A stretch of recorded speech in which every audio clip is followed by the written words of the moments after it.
Bitkiçilik qeyri-neft sektorunun əsas sahələrindən biri olmaqla ölkə iqtisadiyyatında böyük rol oynayır. Bu sahə həm daxili tələbatın qarşılanmasında, həm də ixracat potensialının artırılmasında mühüm yer tutur. Yəni, fermerlər və təsərrüfat sahibləri bitkiçiliklə məşğul olaraq həm daxili bazarı məhsulla təmin edir, həm də iqtisadiyyata dəyər qatırlar.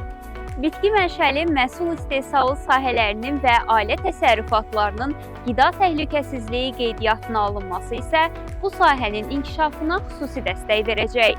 Çünki qeydiyyat təsərrüfatların fəaliyyətini qanuni şəkildə tənzimləməyə kömək eləyir. Belə ki, qanunvericiliyə əsasən, qida təhlükəsizliyi sahəsində fəaliyyət göstərən subyektlərin qeydiyyata alınmadan və ya təsdiq olunmadan fəaliyyət göstərməsi qadağandır. Amma yaxşı xəbər odur ki, bitki mənşəli məhsul istehsalı sahələrinin, o cümlədən ailə təsərrüfatlarının qida təhlükəsizliyi qeydiyyatına alınması prosesi olduqca sadə və sürətlidir.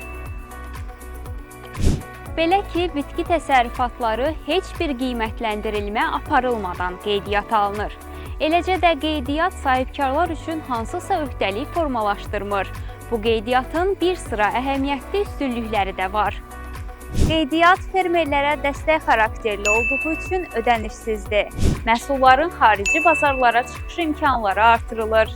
Torpaq resurslarından əhalinin tələbatına uyğun istifadə məqsədi ilə dəqiq uçot aparılır. Əhalinin sağlam qidalanmasının təmin olunması məqsədi ilə təsərrüfatların sağlamlaşdırılması işində dövlət orqanlarının nəzarəti gücləndirilir.